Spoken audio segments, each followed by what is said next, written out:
Hey, what's up, everybody? What's up, guys? Hey, it's great to be here. Glad to have you here. Glad to have you here. So, Investor Thrive Nation, we have Kory Roisum and his dad here, and we're about to dive in on the origin story of Tom Roisum, and he kind of got us started in all this, right, Kory? Yeah, so we're going to talk a little bit about that, and then also how he got into real estate, and we'll see where we go from there. Yeah, so Where it all began. Where it all began, and honestly, guys, we attribute a lot. We don't probably tell you, but we attribute a lot of getting into this, our success, to you. Because I didn't know anything about real estate until he told me, and then I was like, maybe he doesn't know. No offense, but I was like, I don't know if he knows that much. But then he was like, my dad does, and I was like, all right, I'm sold.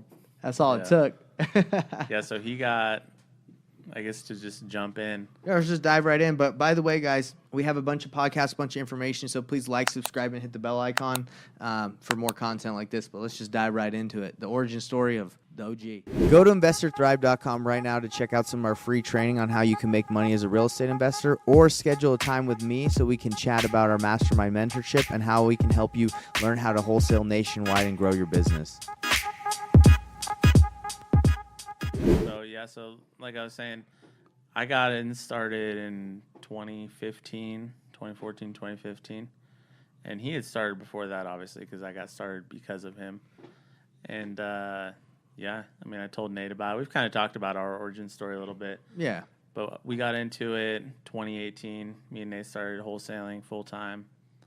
And we got into it because I had done it a little bit before, and I started doing it because my dad started doing it. So let's talk a little bit about how you got started. Yeah, I mean, it's not like you needed to get into real estate, right? Like you had a job. I had a job. Yeah, I was making some money, and but tell the people what you do, by the way, or what you were doing. I'm a physician. My specialty is pathology. Okay, and what is that for the Investor Thrive Nation that has no idea? I basically look at tissues under a microscope and decide whether it's cancer or not. Nice. So I work with other physicians, other surgeons, and stuff that take stuff out of people. Do you like it? I like it. Yeah, it's good. I like it. Okay. I like that I don't have to see patients. Yeah, as goofy as that sounds. Is that just you in the lab? I have no idea what your day-to-day would look like. Yeah, so I go into the lab, and then so I'll probably look at anywhere from 20 to 30 cases. And then maybe out of those 20 or 30, I'll see like 2 or 3 cancers probably a day. Wow. And then issue reports, and that goes out to the physicians who sent me the tissue, and then they talk to the patient about what's going on with them. Go ahead. Do you do any autopsies? No. We really don't do those anymore, hardly. There are some autopsies being done, but most pathologists don't do autopsies anymore. And you're kind of thinking of probably forensic autopsies, the... From CSI? Yeah, CSI stuff. I never did that. That's a different specialty. I mean, it's part of pathology, but it's additional specialty. It's more of a medical examiner type thing, and they work at medical examiner offices where I just work in a hospital, typically. Cool. So when you're looking at these specific, you said 20 to 30 cases, right? Yeah. Are these does each case have like a person's name? Like, hey, this is coming from Jody, or do you specifically know who Yeah. So you know their name, their age, and you're going to get some clinical information about them too.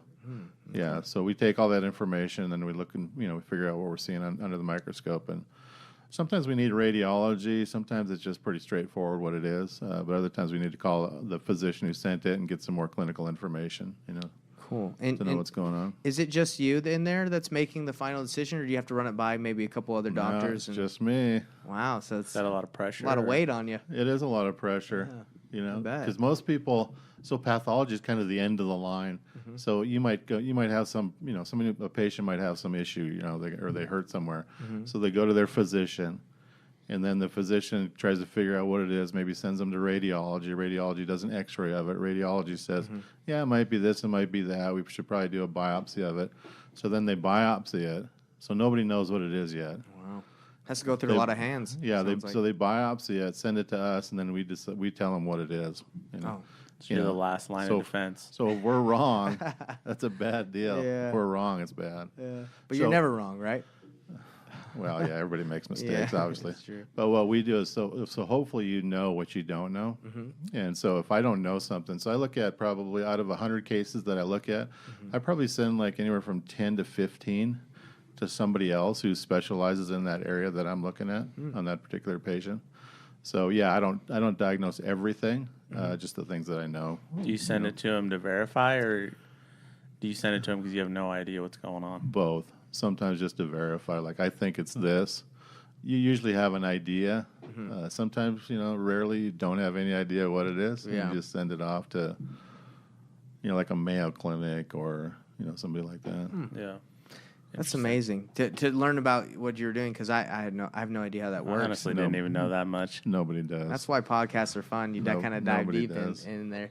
So it sounds like you liked your job. Yeah. And you still like it. Yeah. What made you think about getting into real estate when you were doing that? Well, so I looked at the downturn in 2008, and I was looking at like my money and what I'm doing with my money, and I was just headed in like mutual funds and stuff and a 401k. Got it. And I thought, is that a great way to keep all your money in that? You never know what the economy is going to do and that kind of thing. So then I started looking at other things to do, and real estate was pretty interesting to me, like fixing houses and stuff. So I had started another business, and in that business, a guy that was working in that business, he had actually flipped a couple of houses. So I talked to him a little bit about that, and said that I might be interested in doing some of that too. So our first, and I don't even remember what the years are. So this is probably like maybe 9 or 10. And he comes to me one day and he says, "Hey, I got a house. We can flip it." Just like that. Yeah. I go, well, tell me about it. He goes, "It's $12,000. This is in Hannibal, Missouri, which is like north of St. Louis, about an hour. Sounds like a nice price point. He goes, "This is." Missouri is pretty cheap. I mean, it's and this was quite a few years ago. So like a normal like entry level house in Missouri or in Hannibal at that time was probably like 110 or 20 probably. So these are pretty inexpensive houses, right? Yeah. She says, "I got a house for 12. A house for 12. We probably need to put 10 in it." Wow. So I say, so we go and look at it, and so we end up buying it. A little more to that story. So I came home one day. I said, "Hey, Carla," which is my wife. I said, "Hey, where's our checkbook at?" She goes, "What do you need the checkbook for?" "I'm going to buy a house." I'm going to buy a house. You just told her how it was. For $12,000. Wow. It'd be nice just to write a check for a house. So Personal check. we ended up buying that house, and we were pretty excited about it. And we ended up actually doing a fair amount of, we did some of the work ourselves. I realized. Which most people probably do in the beginning, right? Oh, man, that was Was that the one on top of the hill? Yeah. That must have been It was 2012, because I helped with That's like probably the demo, and I helped that's probably right. fix that up a little bit. There you go. So I had my kids over there Yeah. helping and stuff, and it was kind of fun. But man, it turned into work pretty fast. Yeah. Pretty fast. Well, the more demos work than I wanted to do. The demo's usually where you're thinking it's going to be fun, and then you got to pick it up, and then it's downhill from there. No, it wasn't the demo. It was Well- actually like painting and that kind of stuff. that can that can just be a tiring. couple hours of painting. I had pretty much enough of fixing houses. Yeah, seriously. But we ended up selling that for, I don't know what we sold it for, actually. I think we made like 10 or 12 or 13 on it, which we were pretty excited. Yeah. We were And making did you money. split that? Because it took a lot longer than basically I think we did split it. Yeah. I had the guy that was working with me, we were basically partners. We never really had a contract, but through the years we were basically 50-50 partners. So that was kind of the beginning of that. Wow. So we did some more flips like that, some kind of cheap houses. We actually built a house. We flipped a pretty nice house in Phoenix. I think we bought it for like $225 and sold it for like $3 something, made $40 on it, something like that. Wow. And you said you built one, like a new construction? In Hannibal, we built a new construction. Wow. Yeah. Just from the ground, you bought the lot and Yeah. got the permits and everything? Yep, that was a mess. How was that? It was terrible. That's that. So- What'd you end up making on it? Probably 30. But a lot of work. Yeah, it to was make like that 6 30? months of work. And I didn't do any of it. But the guy that was working with me, he did a lot of the work. So it took a lot of his time away from anything else that we could have been doing. So I don't advocate doing that. So it sounds like to me, you had some discretionary income that you were trying to decide whether you should put in a 401k and other savings, and you're like, let me put it into real estate. Is that kind of what happened? I wanted to build a business. That was really the impetus for it. I wanted to build like a real estate business, where I would buy houses and actually at that time I didn't know what wholesaling was. So all I knew was, fix and flips. Yeah. So At when the did you get time. into the wholesaling? When did you find How out did you about learn that? about it? I don't even Just know. reading, studying, looking online. Maybe reading about it, you know. And then we didn't really want to do it in Hannibal because the rents were like $300 and $400 a month. Wow. So we didn't really see how we're going to make any money off of that. Yeah. So we went down to St. Louis, where you can buy back in the day. You could buy a house down in there, pretty much like all fixed up for about $30,000. Mm-hmm. And it'd rent for probably $750, $800. That's a great return. Yeah. Now the renters aren't the they're not. highest quality renters, which is a major issue, as far as like return on your investment. Shout out to what was his name, Santino or Santiago? What's that guy? The guy we went and he showed us around the property. Perez. Oh, Perez. Shout out to Perez. Perez. He yeah. goes. He'd go collect that cash, that rent money in person. That's right, wouldn't Perez. Yeah. Were most of the rents cash? Did most people pay rent in cash? Oh, that's a good. We didn't own that many houses. Most paid in cash. Yeah, most paid in cash. I'd be afraid to go. Yeah. Hey, it's rent. We never took a check. Well, that's not true. There was one guy we took a check from. He paid every month. He was awesome. And check is because they'll bounce, possibly, or yeah. Dang. Yeah. You don't take a check. Yeah. So money order. Yeah, definitely. Cashier's check. Pardon? Venmo. I'm sure Venmo's fine if they can figure it out. Yeah, we didn't do that. I'm sure that'd be fine now if they can figure it out. Yeah, that was a few years ago. So now you said back in the day you could get homes for 30 that were rented and ready to go. What is it? Do you know the scope now? What it looks like? Yeah, it's probably in the 40s, low 40s for the same house now. Really? Okay, still it's not that much more. Not that crazy, but No. so you're still dealing with Still a bad great return. Yeah. Yeah, but you got to have like the right property management. Otherwise, it's a joke to try to make money. So you started flipping. You flipped like what, 3 or 4, 5 or 6? Yeah, probably 5 or 6. We did one in Phoenix, we did one in Atlanta, and we did one in Tacoma, Washington. Wow. I mean, these are all virtual flips where you weren't physically there? Yeah, to a large degree. Did you lose money on any of them? No, actually, we never lost any money on any of them. That's impressive. Good track record. Yeah. So you did 5 or 6 flips. When did you start wholesaling? And how did that? After we got tired of doing the flips. It's usually what happens, It's so right? much work. Yeah. It's so much work. Yeah, I think if you don't have like a designated team, you're always looking for somebody, right? Right. Especially if you're bouncing from Tacoma to Atlanta. Right. I mean, you're really looking. That's why I feel like a nationwide flip model would be very difficult. It's hard to find consistent workers here for us even right now. Yeah. Yeah, I don't know why. I don't even, like, looking back, I can't remember our rationale. I think we were just trying to find like the market, to like be in, and then once we established like, hey, we want to be in the Tacoma market, like this is the best market in the world, then we're going to stay in it. But then we never build a team. We never really found that market. Well, what do you think about that market? Do you think a market exists that's like the best, or do you think it's just wherever you plant your feet? And just by definition, there is a best market, but the chances of you finding that market are pretty slim. I think every market is, you can do it in every market. Yeah, that probably depends on what you like and what you don't like. What do you mean? Like, kind of like if you like higher end flips, different markets will be good. Or if you want lower end, cheaper flips, you want things that will sell easy, or it's maybe it's where it's harder to find a deal. Right. Or do you want to take like riskier options where it's harder to sell stuff, but deals are easier to come by? Yeah, every market's got its own peculiarities, and what's goofy is they always change too. So even if like one market is good at one time for this, it might not be like great for that, 6 months from now, so. Jerry, I agree with you. I was talking to Jerry. I was talking to him last week, and he was saying that he was in St. George doing new construction, and he was trying to get in the higher end, luxury flips, and he was capped at like 1.5, 2 at that time. So they moved to Scottsdale, where properties were like in the 3s and 4s, so he could make more money. So I think you're right. If you like that luxury high end, then L.A. West Coast. You're not going to be able to get that in Midwest if you're trying to go high end. St. Louis wouldn't even you wouldn't be able to do it in St. Louis, although there are expensive houses, but there's not There's that not many a of high-end market like that, though. them. No. So I have a question for you. With all the research you've done, and obviously you're well versed in real estate, do you have something specifically that calls to your attention now that you're like, I like that? Like, is it wholesaling, fix and flip, high-end luxury flips, rentals, buy and hold? Do you have something that you like over anything? Well, what I'm doing right now, so just to kind of finish off maybe the story. So then we went to wholesaling.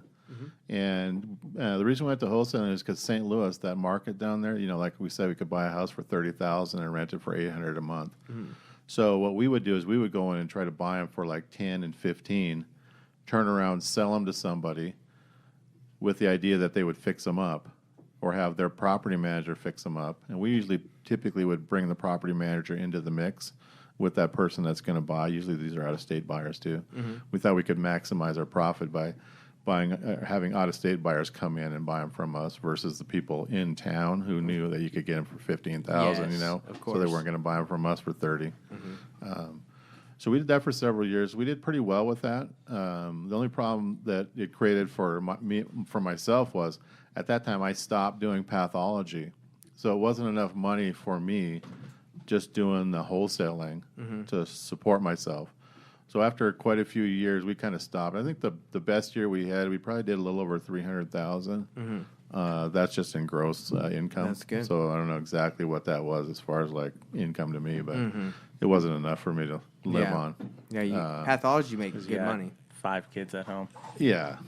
So Having you pay for their college and 5 kids at home and somebody, and the 6th was off at college. Yeah.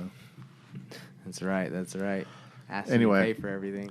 So I got out of it after that for about 3 years probably. I wasn't doing any real estate to speak of, and so what I'm doing right now is land. So I do think that you can really be successful in any aspect of real estate. You just have to get into it and get after it. Yeah. And just realize that's not going to be easy. No matter what. It doesn't matter what aspect of it you want to do. It is not going to be easy. Yeah. I think I don't know what the numbers are exactly for the numbers of real estate agents that get in because they want to make like $8,000 on a house sale. But I think only 50% of them sell like one house a year. Yeah. And like 10% of them sell like almost all of them. Yeah, I was just talking to one of my family members. So people get into it thinking there's huge money in it, but actually it turns out to be a lot of work. Yeah, I was just talking to my one of my family members, and they say I think there's 7,000 agents in Utah right now, and a lot of them are noobs, obviously. So a lot of people are getting kind of, I would maybe screwed over by getting a new agent, and they not writing up the right contract, and so man, that's tough. Yeah. That's crazy. But everything always degenerates into work. So just know that going into it. Well, do you think a lot of people get into this business not thinking it's that much work? Like they're Oh getting, yeah, absolutely. I did. I'm guessing Kory did. Yes. Yeah. You probably did. Yeah, it's interesting. It's a lot more work than you think it's going to be.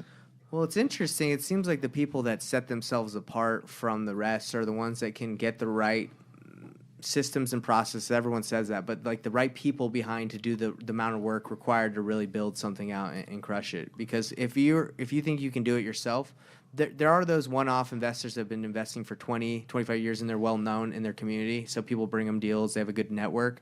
But if you're brand new and it's just you, it's going to be hard to maintain, I think. Oh yeah. I mean, it'd be so hard to like just start on your own. Like we had coaching when we started. It was good coaching. I don't know if it took as well as it could have. Right. I mean, we've all done coaching, and we all think we've all done it. we could have done a better job with the coaching that we had. But it's to do it on your own it'd be a nightmare. Well, usually coaching, they tell you what to do, but unfortunately, they don't do it for you.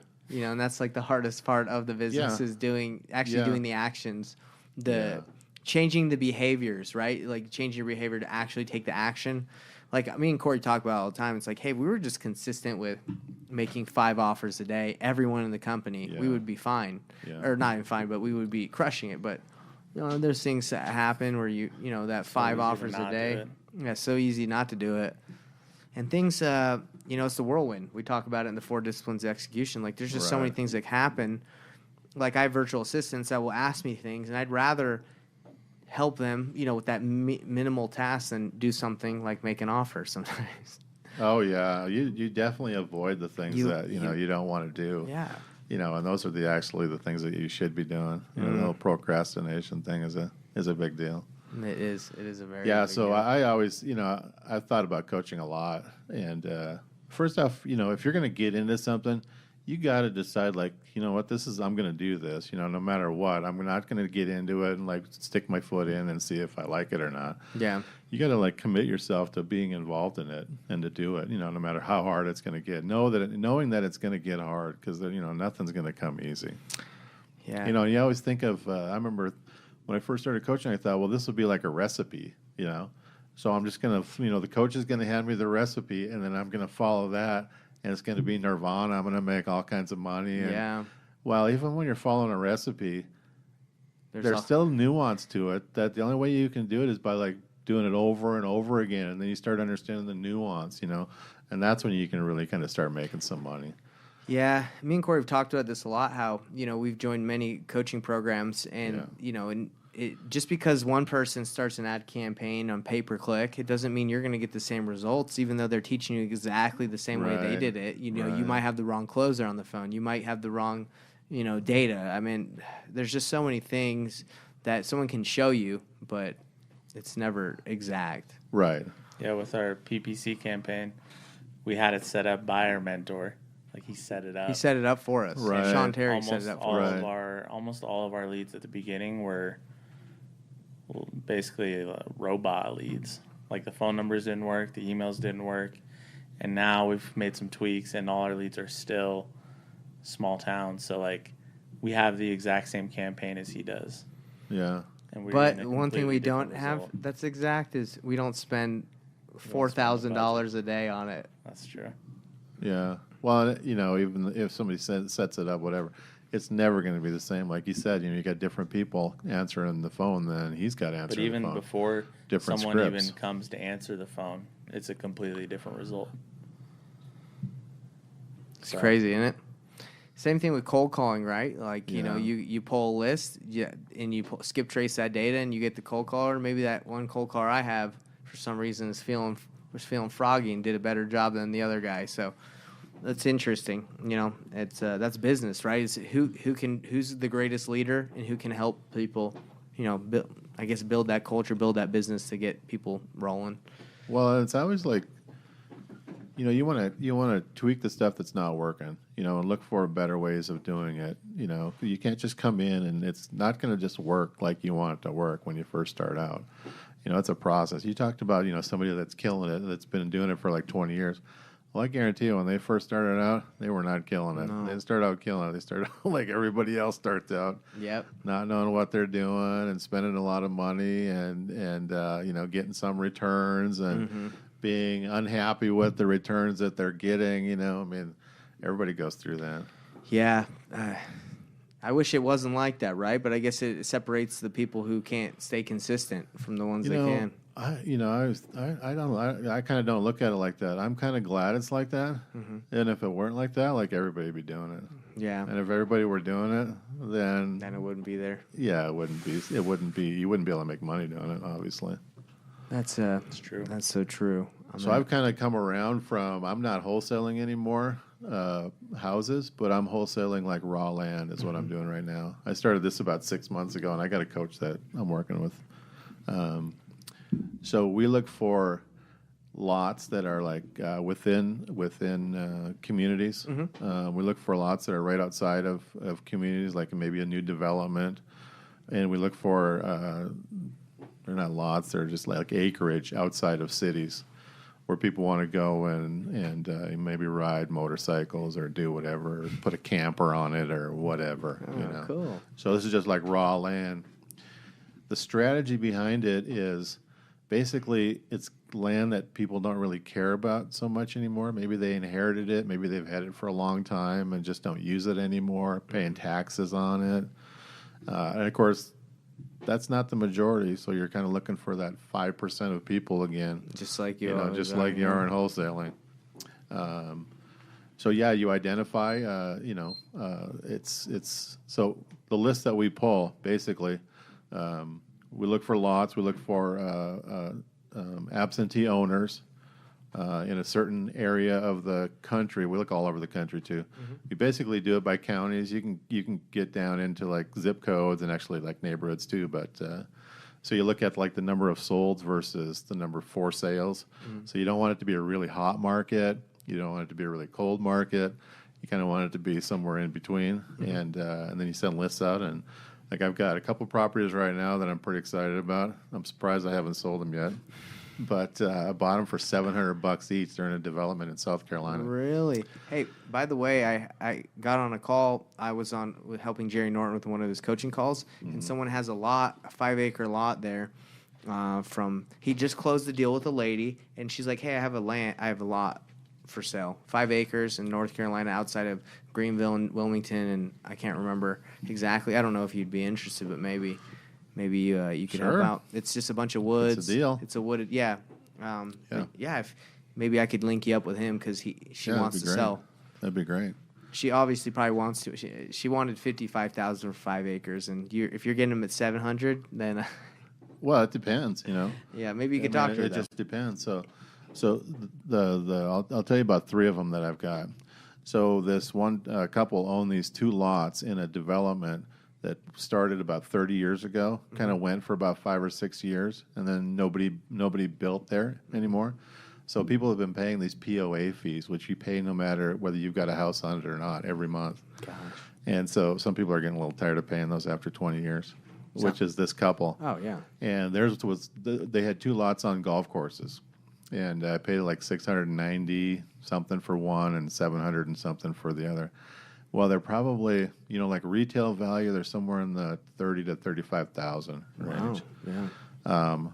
And so hopefully we can sell those in the next. We'll probably come down into the 20s on them. But Have you listed them? Are you going to list them?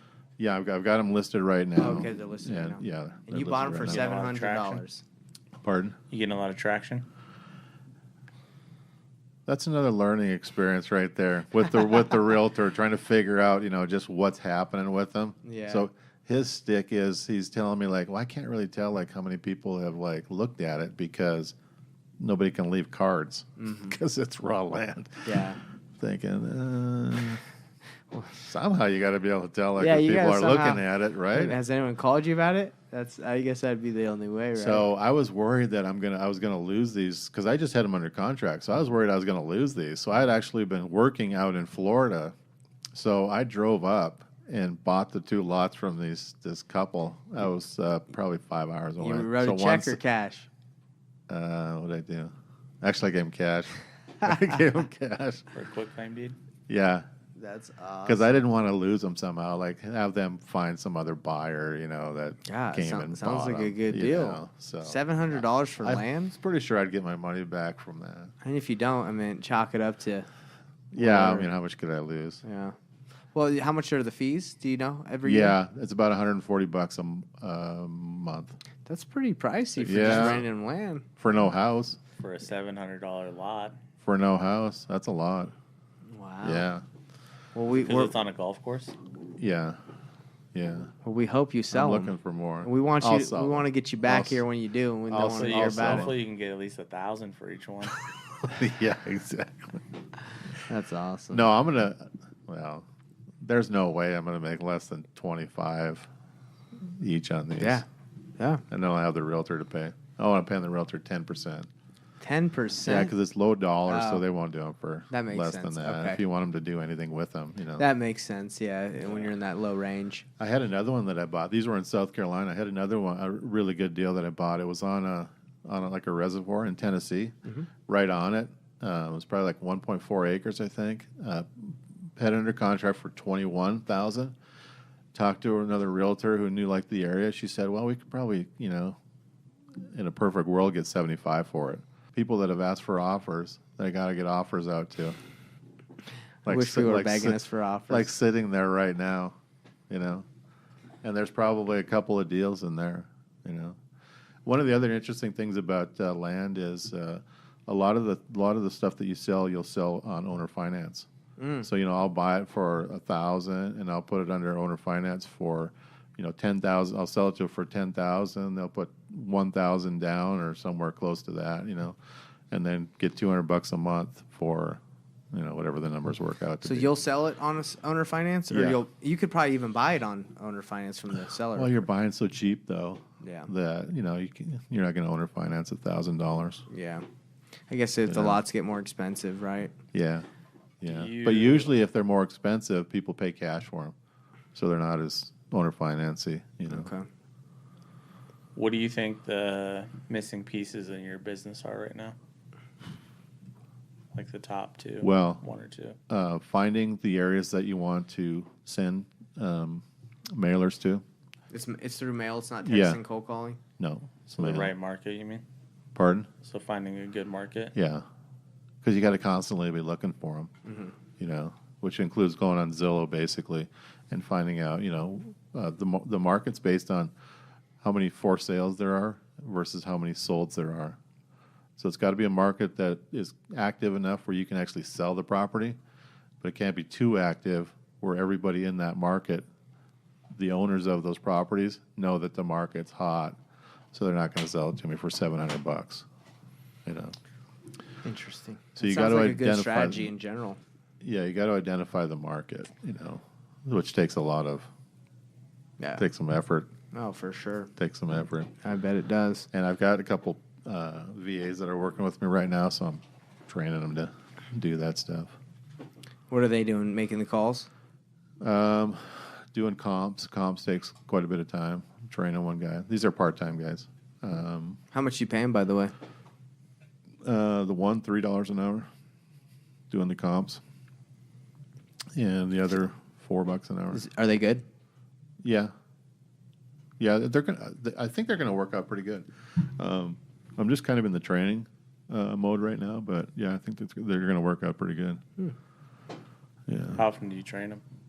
The one doing comps, I was training them every day for like an hour. So I'd go to work, and then I'd call them, and then we'd go through, an hour of comps. My slides that I'm supposed to be looking at are sitting right there in front of me. So you show them. When you train them, do you shadow him and make sure he's doing it correct? Like, how does your training go? Well, to begin with, we did everything together, and then once he learned a little bit about it, he would go out and find what he considered comps, either the for sales or the sold comps, and he would put them down on a spreadsheet, and then we'd look at them together after he put them all down and determine whether they're actually comped or not. Or there's a lot of nuance to comps. Holy moly! Yeah, I think that's where a lot of wholesalers fail. Is they don't know how to run comps. Like, they don't know how to analyze the deal. Yeah. I mean, that's how you know whether it's a deal or not. Yeah. Otherwise, you're just guessing. Because back in the day when me and Kory first started, it was 70% minus repairs minus wholesale fee. If you found that, you had a deal. You didn't really have to think too much about it. But finding that 70% of ARV minus repair minus wholesale fee, good luck. Right. That's hard to find. One of the things that I noticed with the land deal is like calling realtors. That's a really good way to find out what something's worth. Because they know the market like crazy. So that helped me a lot. Are you nationwide on this? Like, is it just randomly getting leads from different areas, or are you honing in on one market? Well, potentially we can look anywhere in the nation, right? But we find the markets and wherever those markets are. We've kind of focused on Georgia, Tennessee, South Carolina. We've sent to Oklahoma, How much mail Iowa, you sent out? Illinois. About 10,000 right now. That's not that much.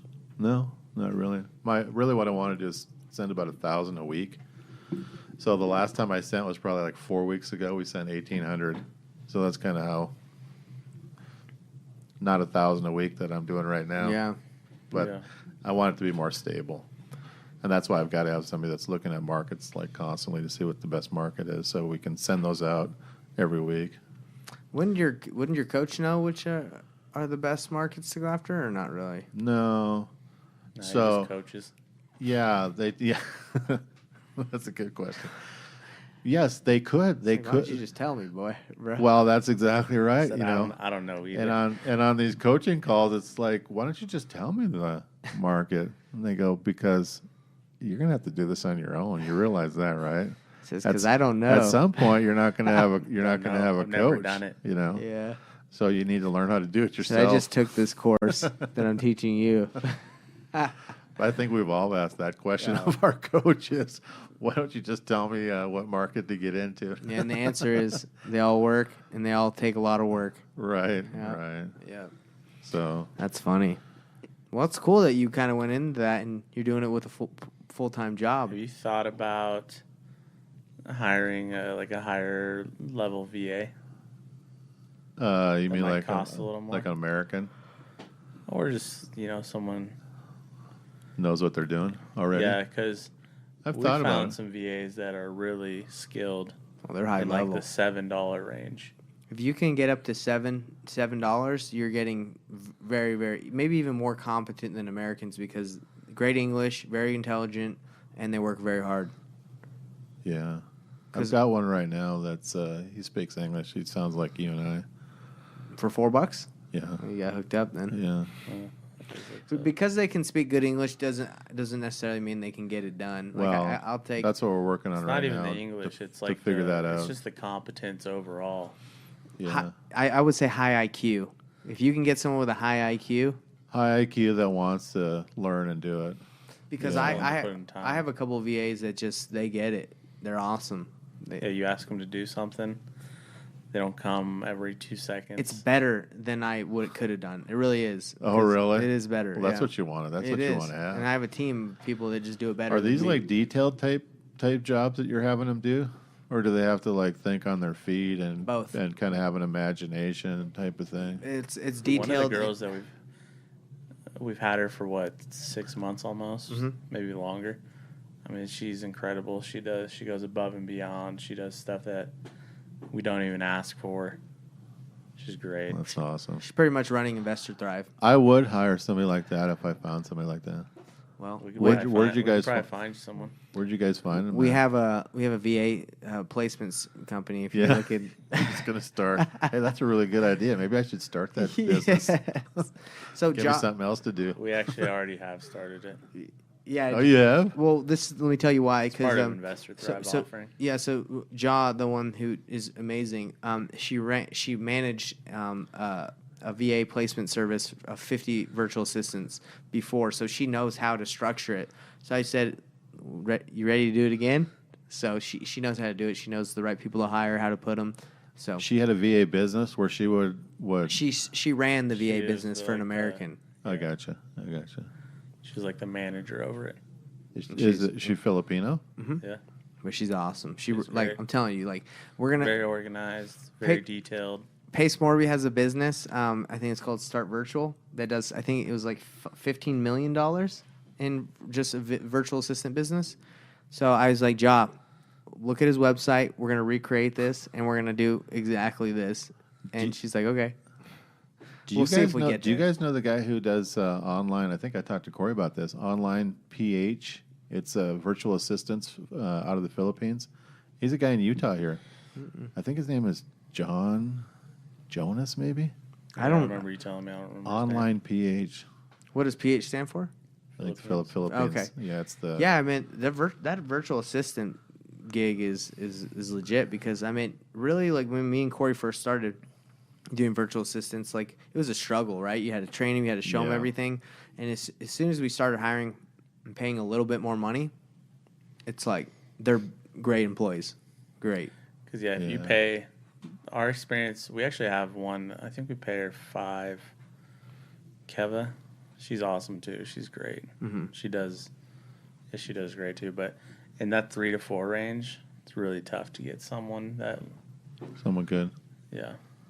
Yeah, so if you got one, you got lucky. But I'm telling you, tons. but they'll bail in a second if someone offers them 50 cents more. If it so you got to make sure they like the Yeah. environment. Right. Right. The VAs that work with me, I think they enjoy the environment they work in because we have meetings and they're just loving it. And I'm having a good time too. Hector knows, right?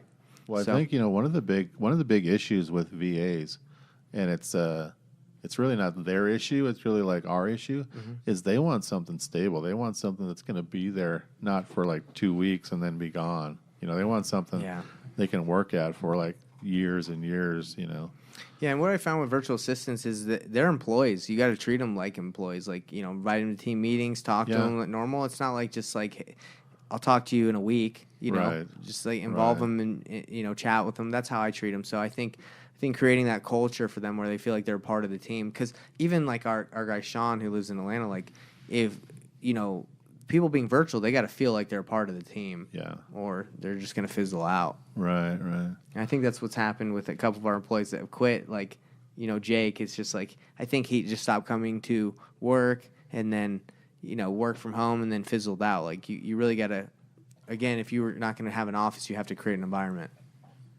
Yeah, it's even I think that's a critical thing. Like I've had some VAs that I didn't like communicate with for a few days back in the day. And so you call them up, it's like, well, they're not even there anymore. They thought you quit on them. You know, that's the reason they thought they needed a job. Yeah, you know? So they thought you quit. You know. Yeah. So I have a Discord channel, and I mean, we're talking on the feed, right? The Discord channel.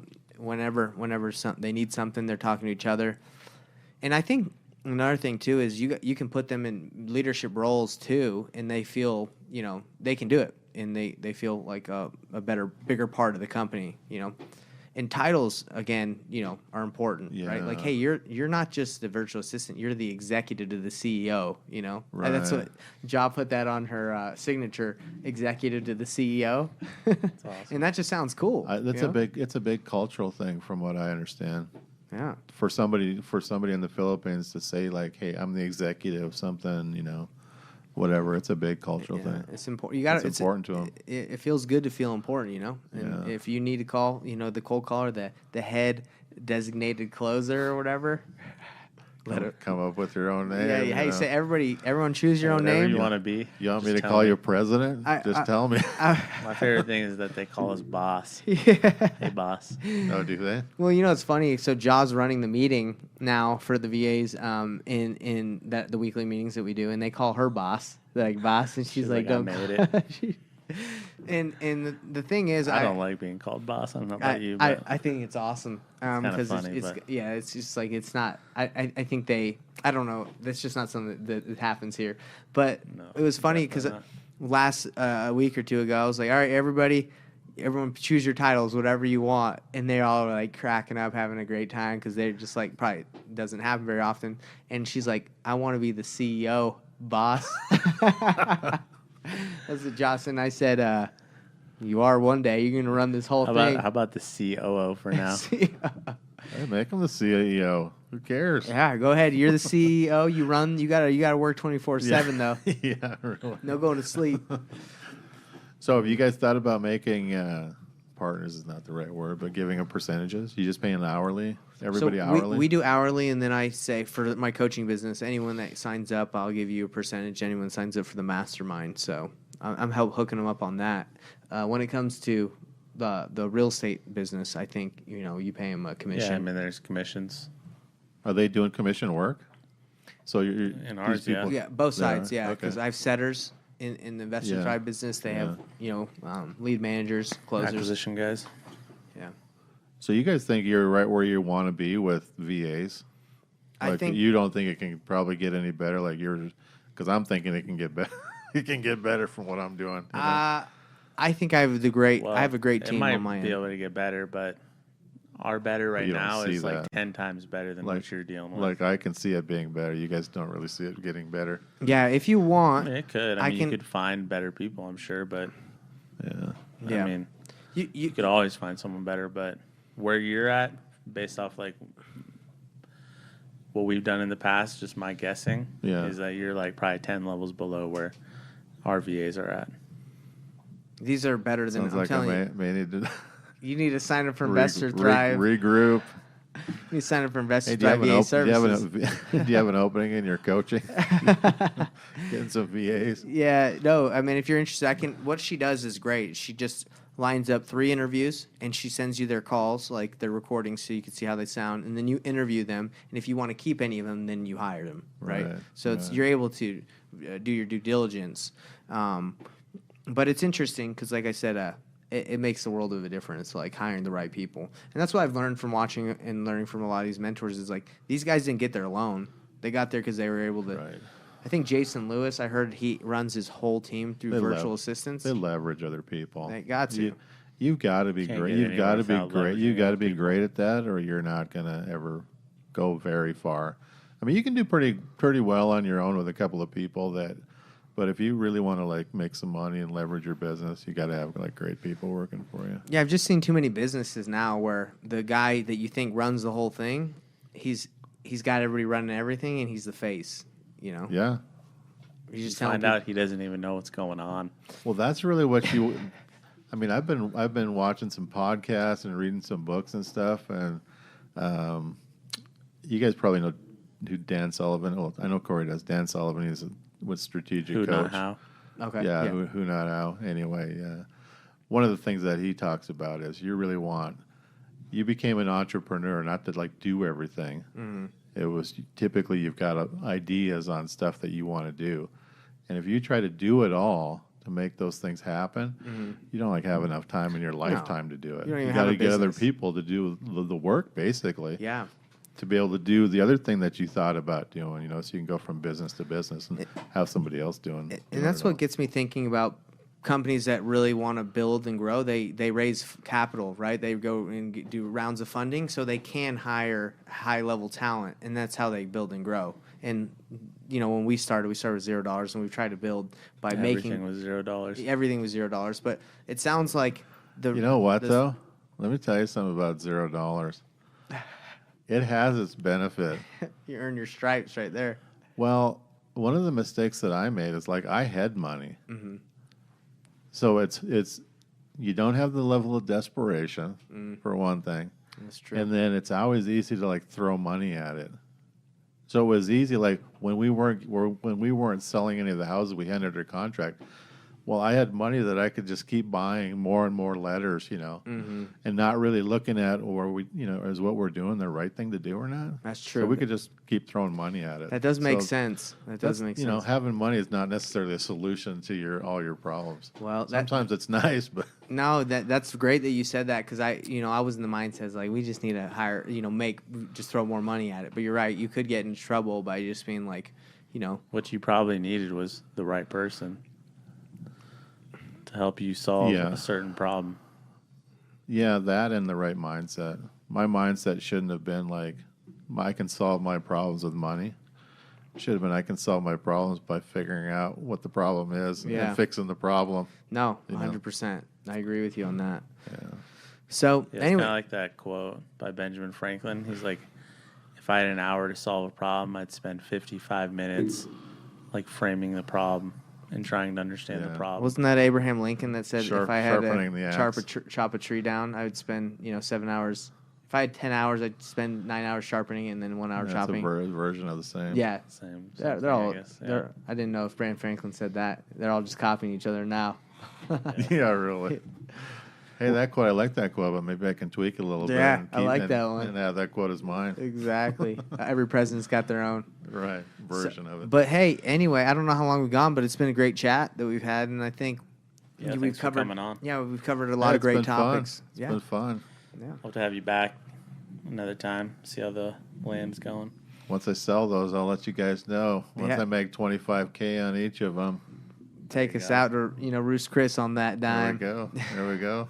But yeah, I'll send you guys some McDonald's coupons. Oh, now you're talking. Some Popeye's chicken coupons. But it's been great having you on here. Thanks for kind of showing us the way, getting started, and it's been great.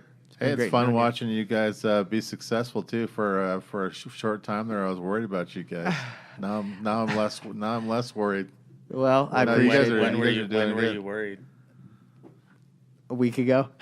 Well, actually, probably I've always been always been worried on some level. Yeah, that's okay. It's good. You guys are killing it. So we're trying to. I'm proud of you guys. Thanks. Thank you. And keep up the good work. Of course, I did teach you everything you know. So That's right. true. Yeah, I mean, what we've learned and what Investor Thrive Nation needs to know is you just don't give up. You just keep going. It's consistent action. got to keep going. And it's the lack of action is usually probably what gets you where you're not wanting, gets you nowhere.